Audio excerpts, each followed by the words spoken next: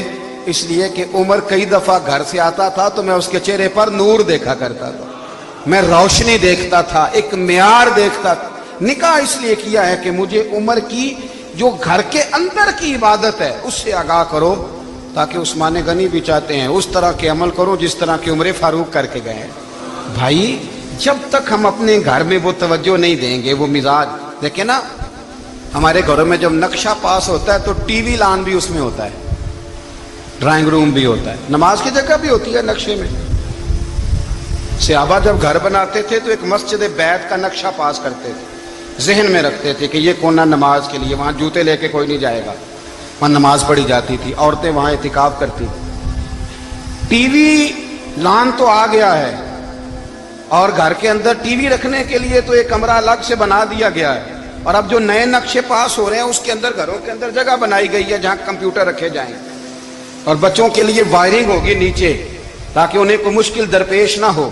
یہ ساری چیزیں ہم نے نہانے کے لیے گھروں کے اندر اتنے اتنے بڑے واش روم بنائے ہیں کہ لگتا یہ ہے کہ سوائے نہانے کے اور کام ہی نہیں کوئی گھر میں ہوگا، ہر چیز آ گئی، پر اللہ کرے کوئی تفسیر بھی ٹیبل پہ پڑی نظر آئے، کوئی حدیث کی کتاب بھی ٹیبل پہ پڑی نظر آئے۔ اللہ کرے کہ جس طرح ابا لطیفہ سن کے آتا ہے تو جب تک سنا نہ لے اسے ہضم نہیں ہوتا، اللہ کرے کہ وہ جمعے میں بیان سن کے جائے تو اس کا بھی دل کرے میں اپنے بچوں کو سناؤں، وہ نبی پاک کی کوئی حدیث کہیں سے سنے تو گھر جا کے سنائے۔ جب تک یہ معیار نہیں بنتا آپ کیسے توقع کرتے ہیں کہ گھر کے اندر اللہ کی رحمتیں نازل ہوں گی؟ آپ یہ کیسے توقع کرتے ہیں کہ گھر کے اندر وہ معیار اور وہ مزاج بنے گا؟ حضرت عمر فاروق نے ذاتی زندگی پر جو توجہ دی، گھر والوں کے معیار پر جو توجہ دی حضرت عمر فاروق رضی اللہ تعالیٰ عنہ نے، وہ بھی بڑی دیدنی ہے۔ حضرت ابو موسیٰ اشعری کو نا آپ نے وزیر خزانہ بنایا، وزیر خزانہ، تو حضرت ابو موسیٰ اشعری کہتے ہیں کہ حضرت عمر کو شے خزانے میں رہنے تو دیتے نہیں تھے۔ ایک دن میں صفائی کر رہا تھا اس کمرے کی جس میں خزانہ رہتا تھا۔ ہمارے تو ملک میں جو جاتا ہے وہ صفائی کر کے ہی جاتا ہے، اللہ خیر کرے۔ اور خیر معیار بدلتا ہے، جو پچھلی حکومت ہوتی ہے وہ قرضہ اٹھاتی ہے، وہ باہر سے جاتی ہے تو قرضہ لے کے آتی، اور جو نہیں آتی ہے وہ کہتی ہے ہمیں پیکج مل گیا ہے، وہ قرضہ نہیں اٹھاتے۔ ان کو کیا ملتا ہے؟ یعنی پچھلی نے قرضہ لیا تھا اور ہم نے، واہ جی واہ کیا خوبصورت انداز ہے، اس کا نام بدل کے نا، انہوں نے قرضہ لیا تھا اور ہم نے، میں کہا بڑے شاندار سیانے بندے ہو گئی۔ اور اللہ تعالیٰ خیر فرمائے، ہمارے جو بڑے شاندار قسم کے دوست ہیں نا، شاندار، جن کا ادب سے نام لیتے ہیں، وہ عرب کے بادشاہ ہیں۔ ہم تو عرب خالی کہتے بھی نہیں، عرب شریف کہتے ہیں، عرب شریف۔ انہوں نے پتہ کیا کیا ہے؟ انہوں نے اس طرح کیا ہے کہ جو کشمیریوں کا قاتل تھا نا اس کے گلے میں میڈل ڈال دیا ہے۔ یہی کام وہ کرتے رہتے۔ انہوں نے پہلے انہیں بلا کے مندر بھی بنوائے تھے، ہمیں کوئی شکوہ نہیں، ان کی زمین ہے، اللہ تعالیٰ توفیق عطا کرنے والا ہے، پر خیال یہ تھا کہ چلو کشمیریوں کے زخموں پر نمک نہ چھڑکتے، 2 مہینے انتظار کر لیتے، کچھ حالات سنور جاتے، کچھ تھوڑا انتظار۔ ہیں ہمارے دوست، ہمارے وزیر اعظم صاحب جب جاتے ہیں تو وہ پھولوں کا ہار ڈالتے ہیں ہمارے دوست، لیکن انہیں وہ حدیث یاد نہیں کہ نبی پاک علیہ السلام نے فرمایا جب میرے مومن کو تکلیف ہوتی ہے تو مجھے بھی گنبد خضرا میں تکلیف ہوتی ہے۔ انہیں نہ کشمیریوں کا خون یاد نہیں آیا، انہیں برہان وانی کی کٹی ہوئی لاش یاد نہیں آئی، انہیں 30,000 بیوہ عورتیں 30,000 بیوہ عورتیں یاد نہیں آئی، 30,000 بیوہ عورتیں جن کے سہاگ اجڑ گئے، اور انہیں 1.25 لاکھ یتیم بچہ یاد نہیں آیا جو یتیمی کی زندگی گزار رہا ہے، اور اس کے باوجود بہت بڑے ذمہ دار ہے وہ۔ مجھے پڑھ لینے دو آج احمد فراز کا شعر، وہ ہمارے مکتب کوئی ایسا نہیں کہ وہ مولوی تھا، وہ غیر جانبدار تھا، پر مجھے آج پڑھ لینے دو اس کا شعر، ایک کلیجے کا درد ہے، پڑھ لینے دو۔ اس نے کہا تھا کہ پڑھتا ہوں تو کہتی ہے یہ خالق کی کتاب ہے، مثل یہودی یہ سعودی بھی عذاب، اس قوم کے بارے میں کیا لکھوں فراز، کعبے کی کمائی سے جو پیتے ہیں شراب، کعبے کی کمائی سے جو پیتے ہیں شراب، اس قوم کے بارے میں کیا لکھوں فراز کہ کعبے کی کمائی سے جو پیتے ہیں شراب، میں خیال نہیں آیا تمہارا صرف دین یہ ہے کہ قبریں گرا دو، مزارات گرا دو، فقط یہ دین ہے؟ کوئی نبی پاک کے روزے کی طرف منہ کرے تو اسے مشرک کہو، یہ دین ہے؟ اس کا نام مذہب رکھا ہے تم نے؟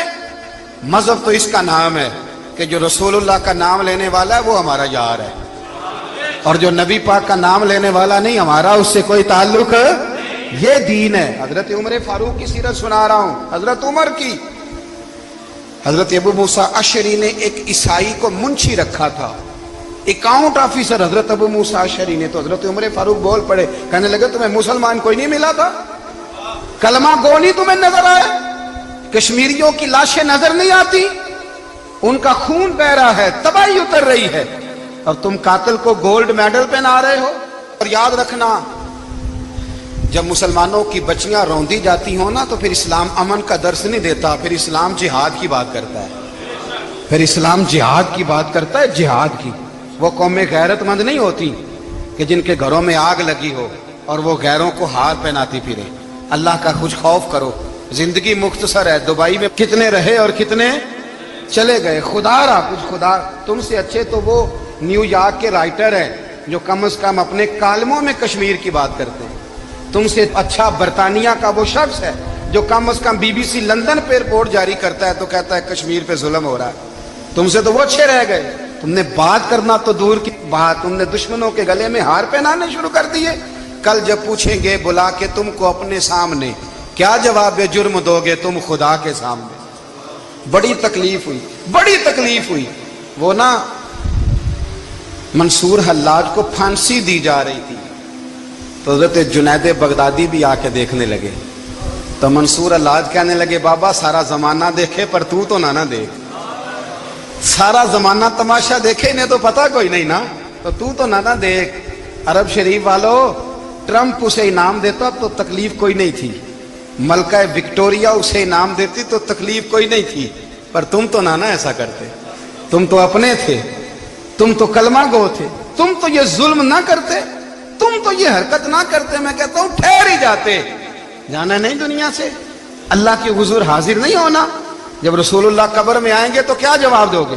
خدا را، حضور نے فرمایا تھا گناہ روک نہیں سکتے تو دل میں ہی برا جان لو۔ ذالک اضعف الایمان، یہ کمزور ایمان ہے، کم از کم اتنی حد تک تو آ جاؤ، دشمن سے گلے تو نہ ملو۔ خدا را سمجھیں، ہمارا پہلا تعارف یہ ہے کہ ہم رسول اللہ کے غلام ہیں۔ اقبال نے کہا تھا وطن کا بت نہ بنانا، وطن کو بت نہ بنانا۔ اقبال کہنے لگے ان تازہ خداؤں میں بڑا سب سے وطن ہے، جو پیرہن اس کا ہے وہ مذہب کا کفن ہے، اس لیے کہ بازو تیرا توحید کی قوت سے قوی ہے، اسلام تیرا دیس ہے، اسلام تیرا دیس ہے، کیونکہ تو مصطفی ہے، تو نبی پاک والا ہے، مصطفیٰ والا، اسلام تیرا دیس ہے، تو مصطفی ہے۔ امریکہ میں جو مسلمان رہتا ہے ہمارا بھائی ہے، اور پاکستان میں جو مرزائی رہتا ہے اس سے ہمارا کوئی تعلق نہیں ہے۔ حضرت عثمان غنی نے اپنے چچا کے بیٹے سے کہا تھا کہ تو کلمہ نہیں پڑھتا تو تیرا میرا رشتہ کوئی نہیں، بلال حبش سے آیا ہے پر میرے نبی کا غلام ہے تو سگے بھائیوں سے بھی آگے ہے۔ ہزاروں قومیں وجود میں آئیں دہر میں خوش کو تر کے رشتے سے، پر ہم نے بنیاد دوستی رکھی یاد خیر البشر کے رشتے سے۔ اپنی ملت پر قیاس اقوام مغرب سے نہ کر، خاص ہے ترکیب میں قوم رسول ہاشم، کچھ خیال کرے۔ پہلا تعارف دین ہے، اگر دین نہیں تو پھر کسی وطن کی کوئی ضرورت، اس لیے کہ پاکستان کا تصور اقبال نے پیش کیا نا، تو اقبال کہنے لگے ان تازہ خداؤں میں بڑا سب سے وطن ہے جس کو تم بت بنا کے پوجتے ہو۔ ہمارا وطن تو ہمیں جان سے زیادہ پیارا ہے، پر پہلے پاکستان نہیں، پہلے اسلام، پہلے اسلام تیرا دیس ہے، تو مصطفی ہے۔ تو آمدام برسر مطلب حضرت عمر فاروق رضی اللہ تعالی عنہ، حضرت سیدنا ابو موسیٰ اشعری کہتے ہیں کہ میں نے نا صفائی کی، مال غنیمت کی میں نے صفائی کی تو ایک دینار مجھے نا کہیں پڑا ہوا مل گیا، تو فرماتے ہمیں اجازت ہوتی تھی کہ ایک آدھ دینار ہم اپنی مرضی سے کہیں خرچ کر سکتے۔ تو حضرت عمر کے بیٹا گزر رہا تھا تو حضرت ابو موسیٰ اشعری کہتے ہیں میں نے صفائی کی تو ایک دینار نکلا، تو میں نے وہ 1 دینار نا حضرت عمر کے بیٹے کو دے دیا. میں نے کہا لو بیٹا اپنے چچا کی طرف سے تحفہ. تو گھر جا کے انہوں نے حضرت عمر کو بتایا کہ چچا نے پیسے دیے ہیں. چھوٹے بچے تھے. حضرت عمر نے حضرت ابو موسیٰ اشعری کو بلا لیا اور بلا کے فرمانے لگے میں تو تمہیں اپنا دوست جانتا تھا اور تو نے میری اولاد کو ہی دنیا دار بنانا شروع کر دیا. میرے بچوں کو ہی تم نے دنیا دار پیسوں پہ لگانا شروع کر دیا. میں تو تمہیں یار سمجھتا تھا. فرمایا تمہیں چاہیے تھا میرے بیٹے کو نصیحت کرتے کہ بیٹا پیسوں سے رب راضی نہیں ہوتا, اس کی رضا والے کام کیے جائیں تو رب راضی ہوتا ہے. اور فرمایا تمہیں کوئی اور گھر نہیں ملا تھا تباہ کرنے کے لیے, میرا ہی گھر ملا تھا. اٹھاؤ اپنا دینار اور خبردار آج کے بعد میرے بچوں کے ساتھ یہ والی نیکی نہ کرنا. اور ہمارا کیا سٹیٹس ہے, دوستی ہے یہ اس سے جو تحفے زیادہ دے, جو بچوں کو خراب کرنے میں مدد زیادہ کرے اس کے ساتھ گرانا. حضرت عمر نے گھر پہ اور سب سے بڑھ کر اپنی ذات پہ توجہ کی. حضرت ابو مالک رضی اللہ تعالیٰ عنہ کہتے ہیں میں عمر کے پیچھے پیچھے ایک باغ میں گیا, اکثر اس باغ میں جایا کرتے تھے. اور عمر جا کے نا تو درخت کے نیچے بیٹھ گئے اور فرمانے لگے او امیر المومنین اللہ سے ڈر جا, ورنہ جس رب نے حکومت دی ہے وہ عذاب بھی بڑھا دے گا. ڈر جا رب سے. کبھی ساری زندگی حضرت عمر نے اپنا کوئی تعارف نہیں کرایا, کبھی نہیں. ایک بندے نے آپ کے سامنے تعریف کر دی آپ کی تو فرمانے لگے تو خود بھی ہلاک ہوا اور مجھے بھی ہلاک کر دیا. کیا ضرورت پڑی ہے میری تعریفیں کرنے کی, اتنی دیر میری تعریف میں لگائی. اللہ کا ذکر کرتا رب تجھے ثواب دیتا, حضور پہ درود پڑھتا تو رب تیرے اوپر رحمتیں نازل کرتا. کس چکر میں ہے؟ آج جتنا اچھی کوئی خوشامد کرے اتنی اچھی وزارت ملتی ہے, جتنی اچھی اس کو جو ہے وہ چاپلوسی کرنی آیا درجہ بھی اسے اتنا ہی اچھا ملتا ہے. حضرت عمر فاروق رضی اللہ تعالیٰ عنہ آپ کے بیٹے کہتے ہیں, صاحب فتوح الشام نے لکھا ہے, آپ کے صاحبزادے کہتے ہیں میں نکلا تو میرے ابا جی نا اپنی پشت پر مشکیزہ رکھ کے کنویں سے پانی بھر کے آ رہے. میں دوڑ کے آگے گیا, میں نے کہا ابا جی مجھے دے دے. فرمانے لگے بیٹا تیرا کیا خیال ہے, کوئی اور نہیں تھا مشکیزہ بھر کے لانے کے لیے, تیرا کیا خیال ہے؟ کہا ابا جی بڑے لوگ تھے پر آپ کیوں اٹھا رہے ہیں؟ فرمانے لگے نفس نا ذرا میرا بڑا ہو گیا تھا, اسے ذرا ذلیل کر رہا ہوں, ذرا اپنا محاسبہ کر رہا ہوں. یہ مجھے کہہ رہا تھا تو بڑی چیز ہے, تو میں نا ابھی مشکیزہ گھر رکھ کے آؤں گا, پھر تیری ماں نے مجھے کہا ہے کہ گھر میں لکڑیاں کوئی نہیں جلانے کے لیے, پھر میں جنگل سے لکڑیاں کاٹ کے لاؤں گا. اب میں امیر المومنین بن کے نا تو میرا نفس تھوڑا بڑا ہو گیا. اب یقین کریں ہمارا ہاضمہ خراب ہو جاتا ہے جب تک ہمارا تعارف صحیح نہ ہو, ہمارا تعارف ٹھیک نہ ہو. میں یہ ہوتا ہوں, میں وہ ہوتا ہوں, چھوڑ مٹی دیں تے مٹی رہنا ہی, مٹی دیں تے مٹی دیں تے مٹی رہنا ہی. ایویں کادی بلے بلے اج مٹی دے اتے بندیا تے کل مٹی دے تھلے, مٹی دیں تے مٹی رہنا ہی. کادی بلے مجھے پوچھ لو, مجھے جان لو, میرا نام لے لو, میں بھی آیا ہوں, میں بھی ہوتا ہوں, میرا بھی یہ تذکرہ ہے. میں بدکار پرانا خادم کسے در ملی نہ ڈھوئی, اے تے واصف یار نے نظر جو کیتی تے واصف واصف ہی ہوئی.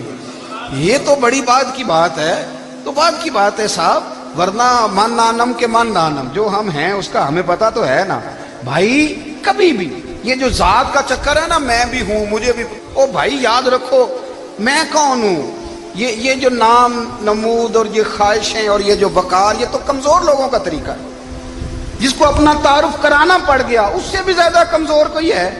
فوٹو میں دکھاتا پھرتا ہے فلانے کے ساتھ فوٹو, فلانے, تو کمزور بندہ یہ کام کرتا. حضرت عمر فاروق اللہ اکبر, حضرت عمر جیسا بندہ 24 لاکھ مربع میل کا حکمران, اور شاہ روم کو خط لکھ کے کہتا ہے میں منت نہیں کرتا میں حکم دیتا ہوں.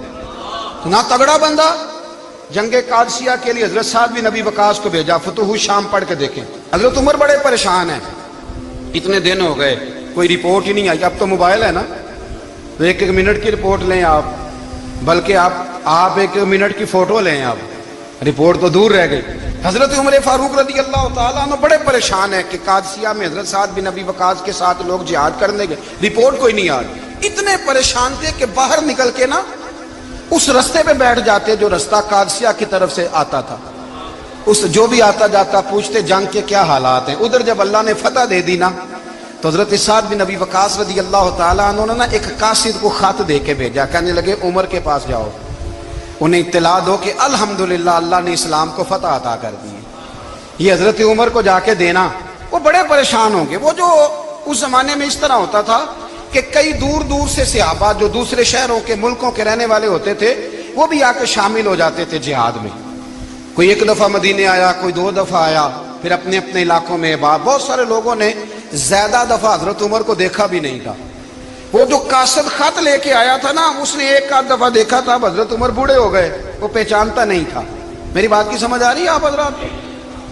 ادھر سے وہ خط لے کے آ گیا. حضرت عمر مدینے سے باہر نکل کے اس روڈ پہ بیٹھے تھے جو قادسیہ سے آتا تھا. جب اس آدمی کو آتے دیکھا تو حضرت عمر اٹھ کے کھڑے ہو گئے, فرمانے لگے قادسیہ سے آ رہے ہو؟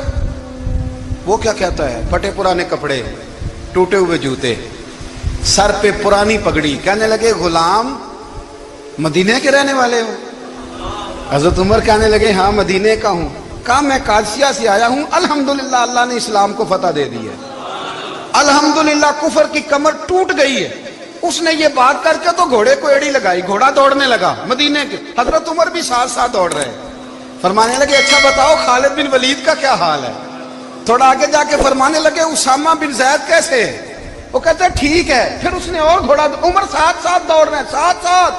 24 لاکھ مربع میل کا حکمران, ایک جوتا پیر سے نکل گیا, عمر دوڑ رہے ہیں. آگے جا کے پوچھتے ہیں سعد بن ابی وقاص کا کیا حال ہے؟ کہا حضور وہ بھی ٹھیک ہے. کتنے لوگ میرے شہید ہو گئے مسلمانوں میں سے؟ کہنے لگا صحیح گنتی کا نہیں پتا, یہ لفظ ادا ہوتے ہوتے مدینے کی سرحد آ گئی. لوگوں نے عمر کو گھوڑے کے ساتھ دوڑتے دیکھا تو کہا امیر المومنین کیوں دوڑ رہے ہیں؟ وہ غلام چھلانگ لگا کے نیچے آیا, قدموں میں بیٹھ گیا. کہنے لگا حضور آپ نے بتایا ہی نہیں آپ امیر المومنین ہیں. آپ فرمانے لگے کیا بتاتا؟ میں تو اونٹ چرانے والے کا پتر ہوں, کیا بتاتا؟ وہ عمر ہوں جس نے اپنے گناہوں کا حساب دینا ہے, کیا بتاتا؟ جو سعد بن ابی وقاص کو جہاد پہ بھیج کے خود بزدلوں کی طرح گھر میں بیٹھا ہے, کیا بتاتا؟ کوئی حیثیت نہیں, کوئی تاب. تو نے اچھا کیا, تو تو مجاہد تھا, مجھے ساتھ ساتھ دوڑایا, تو نے اچھا کیا. جتنے لوگ تھے چیخیں مار کے رونے لگے. حضرت فاروق اعظم سے کہنے لگے عمر جب تک تیرے جلوے رہیں گے اللہ کامیابیاں ہی عطا فرمائے گا, جب تک تیرا رنگ رہے گا اللہ تعالیٰ نوازتا ہی رہے گا. کچھ نہیں, کبھی اپنا آپ ظاہر ہی نہیں کیا. بہت بڑے تھے, بہت بڑے تھے حضرت عمر, بڑے تھے, لیکن ساری زندگی اپنے محاذ. حضرت ابو رافع غلام تھے, قرآن پاک بڑا سونا پڑھتے تھے. حضرت عمر جب بھی انہیں ملتے کہتے ابو رافع تو عمر سے اچھا ہے, قرآن بڑا شاندار پڑھتا ہے. تو وہ کہتے حضور اگر میں قرآن صحیح پڑھتا ہوں تو آپ کو قرآن کی تشریح زیادہ صحیح آتی ہے, آپ بھی تو مجھ سے افضل ہیں. تو آپ فرماتے نہیں پھر بھی تو مجھ سے افضل ہے. کیوں؟ اس لیے کہ تو اپنے غلام اپنے آقا کی نوکری بھی ٹھیک کرتا ہے اور رب کی عبادت بھی ٹھیک کرتا ہے, اور مجھے خالص صرف عبادت کرنی ہوتی ہے وہ بھی ٹھیک نہیں کر پاتا.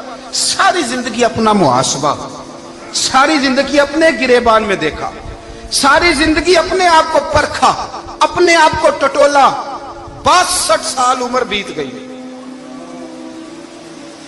حضرت حذیفہ بن یمان ایک صحابی تھے, میرے نبی کریم علیہ السلام نا ان سے راز کی باتیں کرتے تھے. ہر بندے کا ہاضمہ ٹھیک نہیں ہوتا, سب سے راز کی بات نہیں کرنی چاہیے. حضرت حذیفہ بن یمان کہتے ہیں حضور راز کی باتیں بتاتے. مدینہ منورہ میں جو منافقین تھے ان کی لسٹ بھی نبی پاک نے حضرت حذیفہ بن یمان کو دی تھی. جب کوئی مشکوک آدمی مر جاتا نا تو صحابہ کہتے ہیں ہم دیکھتے اگر حضرت حذیفہ نے جنازہ پڑھا ہے تو ہم بھی جنازہ پڑھ لیتے.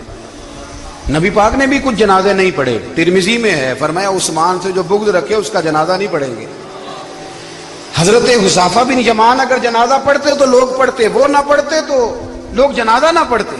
حضرت حذیفہ بن یمان کہتے ہیں جناب عمر فاروق کی خلافت کے آخری ایام تھے, کچھ دنوں کے بعد وہ شہید ہو گئے. فرماتے آدھی رات کا وقت تھا, میں گھر میں سویا تھا بڑا بے فکر, اچانک میرے دروازے پہ دستک ہوئی, میں گھبرا کے اٹھا. اتنی رات کو کون آیا؟ کہتے ہیں قربان جاؤں, دروازے پہ گیا تو امیر المومنین فاروق اعظم دروازے پہ. میں نے کہا عمر کوئی حکم تھا تو مجھے بلا لیتے. کہنے لگے میں نا امیر بن کے نہیں آیا, تیرا ویر بن کے آیا ہوں. امیر المومنین کی حیثیت سے سرکاری کام سے بلاتا تو وہاں بلاتا, مجھے ایک ذاتی کام پڑ گیا.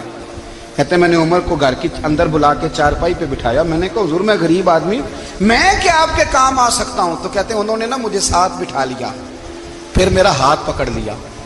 کہنے لگے تو عمر کو جانتا ہے؟ عمر جھوٹ نہیں بولتا. تو جانتا ہے عمر وعدوں کا پکا ہے؟ کہا حضور جانتا ہوں. کہا میں اس وقت آیا ہوں جب دیکھ بھی کوئی نہیں رہا.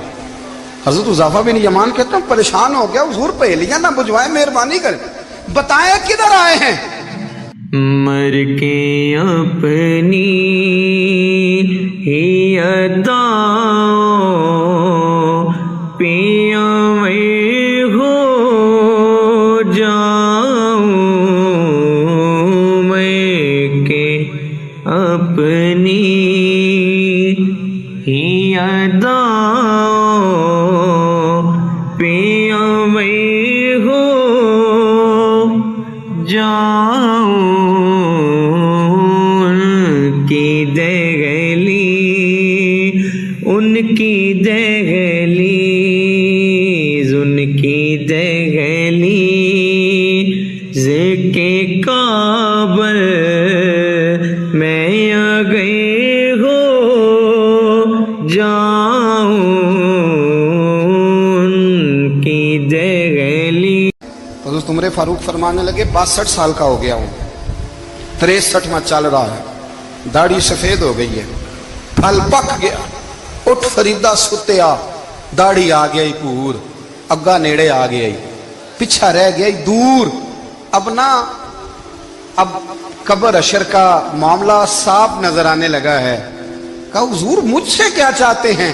حضرت عمر رو پڑے, کہنے لگے آج میں عشاء کے بعد نکلا ہوں تو نبی پاک کے صحابہ مجھے نیک کہہ رہے تھے, پھر میں نے بچوں کی ماں سے اور بچوں سے بھی پوچھا ہے, وہ بھی مجھ سے راضی ہیں, پر حذیفہ تیرے ساتھ نبی پاک راز کی باتیں کرتے تھے, سچ بتا کہیں عمر کا نام منافقوں میں شامل تو نہیں؟ سچ بتا ان منافقین میں تو شامل نہیں, کہیں اوپر سے تو نہیں سارا کچھ؟ حضرت حذیفہ بن یمان کہتے ہیں میں باپ کے مرنے پہ اتنا نہیں رویا جتنا عمر کے سوال پہ رویا. میں قدموں میں بیٹھ گیا, میں نے کہا نہیں عمر, یہ تو میں نے نہیں سنا, لیکن یہ میں نے نبی پاک سے ضرور سنا ہے کہ میرے بعد اگر کوئی نبی ہوتا تو عمر ابن خطاب ہوتا. یہ میں نے اپنے کانوں سے سنا ہے کہ عمر جس گلی سے گزرے شیطان رستہ بدل جاتا ہے. یہ میں نے اپنے کانوں سے سنا ہے کہ 950 سال حضرت جبریل جناب عمر کی شان بیان کریں تو پھر بھی بیان نہیں ہو سکتا. یہ میں نے ضرور سنا. دوستو ساری زندگی حضرت عمر نے اگر دوسروں کا محاسبہ کیا تو اپنا اور اپنے بچوں کا بھی کڑا خیال رکھا, اپنی ذات پر بڑی توجہ دی.